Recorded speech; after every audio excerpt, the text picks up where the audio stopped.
Bonjour les amis, Orlando Torresilia, de filmcasttorresilia.com. Bon, nous sommes ici avec un professionnel du secteur des installations thermiques, et il va nous parler un peu du RIT, le règlement des installations thermiques, et de ce qu'il faut pour mettre en service une installation thermique. Par exemple, une chaudière à gaz dans un logement, dans un appartement. Alors, Ivan, nous sommes avec Ivan, Orlando. Ivan, je veux dire, parle-moi un peu des certificats nécessaires, etc., etc. Il faut donc 3 certificats. L'un est celui du RIT, un autre est celui du gaz naturel et un autre est celui des cheminées. Celui du RIT est le plus courant, car c'est celui qui enregistre et valide l'installation, parce que sinon, il ne te raccorde pas au gaz. Alors, ce certificat consistant, tu dois demander, comment ça s'appelle?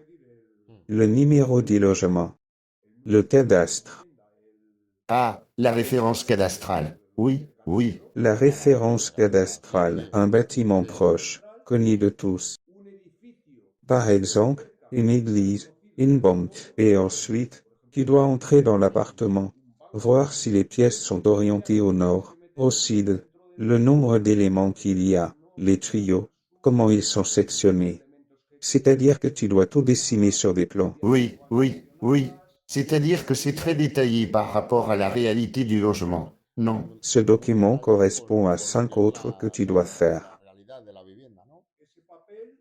Eh bien, ils sachent qu'ils ont besoin de 3. Le certificat, RIT, et 2 autres. Le deuxième, ce serait lequel? Celui du gaz naturel, Celui du gaz naturel. Et le troisième? selon la nouvelle réglementation. Avec la nouvelle réglementation, attention, ça a changé. Parce qu'il y a des chaudières qui maintenant parlent un peu des chaudières étanches et de celles qui ne le sont pas. Il y a des chaudières atmosphériques qui ne peuvent plus être enregistrées. Oui, voilà. Celles-là doivent être remplacées directement. Et si elle est étanche, alors il te demande la nouvelle réglementation. Comme poser une prise de Peterson au-dessus du compteur, la remplacer, bien sûr, cela représente un coût supplémentaire. Le tuyau d'évacuation vers la rue. Le tuyau d'évacuation vers la rue, qui fait généralement un demi-mètre, mais qui ne peut plus mesurer que 10 centimètres maintenant. C'est aussi un petit travail dans la cuisine. Cela concerne le gaz, et celui des cheminées est aussi celui du gaz, de la combustion, que tu dois installer, qu'il donne sur une cour,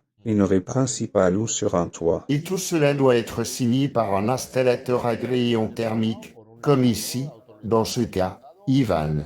Donc, pour toute question liée à ce sujet, vous voyez que nous avons des contacts. Nous collaborons avec des professionnels expérimentés. Ils travaillent dans ce domaine depuis toujours. Et sur le téléphone WhatsApp 6 9 3 0 2 3 9 2 6, nous pouvons vous aider pour très peu. D'abord par appel vidéo. Et ensuite nous verrons. Donc, salutations et à bientôt dans les prochaines vidéos, si Dieu le veut. Merci, merci Ivan.